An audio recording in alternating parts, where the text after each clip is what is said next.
Goeiedag geliefde disipel van Jesus en baie welkom by nog 'n episode van In Jesus Bybelstudie. Ons is tans besig met 'n reeks oor die bruid van Jesus en hierdie is episode 7 van hierdie reeks. Nou die afgelope 2 dae het ons in Genesis 1 en 2 spandeer en spesifiek rondom Adam en Eva, sodat ons kan agterkom waar hierdie verborgenheid begin, dat die huwelik 'n tipe en voorbeeld is van Jesus en sy gemeente, waarvan ons lees in Efesiërs 5 vers 32. Ek lees net daardie vers weer vir ons. Hierdie verborgenheid is groot, maar ek sê dit met die oog op Christus en die gemeente. En as jy dalk die vorige boodskappe gemis het van hierdie week, wil ek jou ten sterkste aanraai om eers na episode 5 en 6 ten minste te luister, voordat jy na vandag se boodskap luister. Eintlik moes hierdie week se boodskappe as een geheel opgeneem geword het, maar my visie vir hierdie platform is om 'n gereelde bite-size boodskap uit te stuur, sodat ons kan kans kry om stukkie vir stukkie aan die woord te herkou.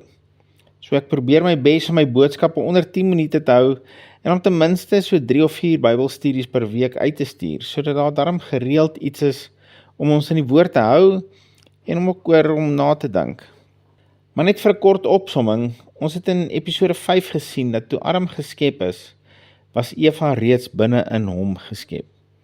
En sy is net later uit hom uitgehaal, en in episode 6 het ons gesien dat Adam alleen was, maar nie eensaam nie, en dat God vir hom 'n hulp gemaak het, een soos hy, net anders. En hierdie hulp het God gebou vanuit die rib wat hy uit Adam uitgeneem het, en daarom kon Adam sê dat sy is been van sy gebeente en vlees van sy vlees, en in die huwelik is hulle dan een vlees. Maar hier is vir my die hoogtepunt van dit alles. Hierdie verborgenheid is groot, maar ek sê dit met die oog op Christus en die gemeente. Soos ons al baie gesê het, die groot verborgenheid is dat die huwelik 'n tipe en skadu is van Christus en die kerk. So Adam is 'n tipe van Jesus en Eva is 'n tipe van die kerk. Waar was Eva toe Adam geskaap is? In Adam. En ek wil nou nie weer dit alles herhaal nie, maar kom ek lees net weer vir jou Genesis 1 vers 27. En God het die mens enkelvoud geskape na sy beeld. Na die beeld van God het hy hom enkelvoud geskape. Man en vrou, albei van hulle, het hy hulle geskape. So God het op die 6de dag Adam geskape, maar hy het hom man en vrou geskape. Met ander woorde, Eva was binne in hom. In hoofstuk 2 vers 23, toe God Eva na Adam toe bring, sê Adam, sy sal manin genoem word, want sy is uit die man geneem. Want sy is uit die man geneem. Jy kan nie uit iets kom as jy nie reeds al binne was nie. Ek moet dit dalk net weer sê. So jy kan nie uit iets gehaal word as jy nie reeds daar binne was nie. So Eva is uit Adam geneem, waar sy nog die hele tyd was. Maar hierdie verborgenheid is groot, maar ek sê dit met die oog op Christus en die gemeente. So Jesus is ons bruidegom, ons man. So waar was ons dan die bruid, die gemeente die hele tyd gewees? Soos met Eva, die tipe van die kerk, was die kerk van die begin af binne in Jesus. Die kerk, die bruid van Jesus, was tot en met die kruis binne in Jesus. Kom ons kyk weer wat het met Adam, die tipe van Jesus, gebeur in Genesis 2 vers 21.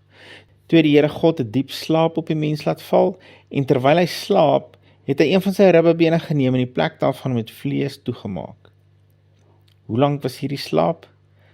Ek dink nie ons sal verkeerd wees om te sê dit was 3 dae nie, maar dit is nou maar net my opinie en ek sal dit nou nie verkondig as evangelie nie.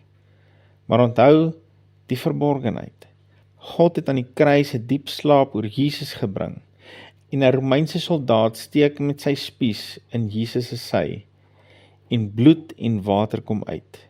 2 kardinale elemente vir lewe. En ek glo soos wat Eva uit Adam geneem is deur 'n gat in sy sy, en toe gebou is uit sy rib terwyl hy geslaap het, so is die kerk geneem en gebou uit 'n gat in Jesus se sy, terwyl hy vir 3 dae vir die wêreld dood was. Wow. Hierdie beeld amaze my elke keer as ek daarvan praat. Dit is vir my so mooi, dat ons nog die hele tyd in Jesus was. Van die begin van die eeue af, ons, sy bruid, sy kerk, ons oorsprong is vanuit Jesus. Ons was nie 'n afterthought nie, ons was nie plan B nie. Geliefde van Jesus, ons was nog die hele tyd binne in hom.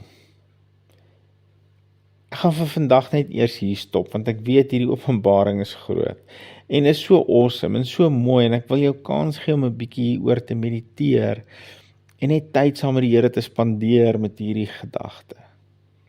As wedergebore gelowige, kom jy as bruid van Jesus, vanuit Jesus.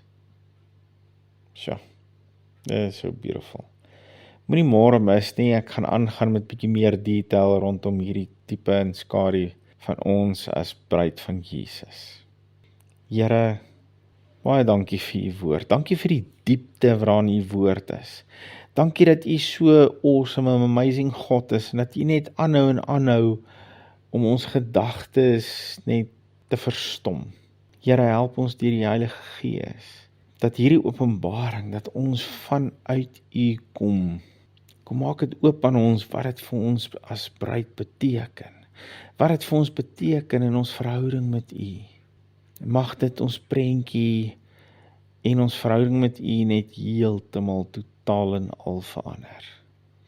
Mag daar diepte kom en 'n erns en 'n nuwe liefde vir u, want ons besef hoe kosbaar en hoe naby aan u ons vir u is. U is so lief vir ons en ons is so lief vir u. Man, dankie Here. U is so goed. Amen. Amen. As jy dalk na van ons vorige boodskappe wil luister, is jy welkom om na ons podcast te gaan op Spotify onder In Jesus Bybelstudie. Onthou net as jy na ons search op enige sosiale media platform, In Jesus is een woord. Maar as jy sukkel, is jy welkom om ons te skakel op 082-779-031 en ons sal jou graag help en vir jou 'n link aanstuur. Onthou geliefde, hou jou oog op Jesus en jou neus in sy woord. Shalom.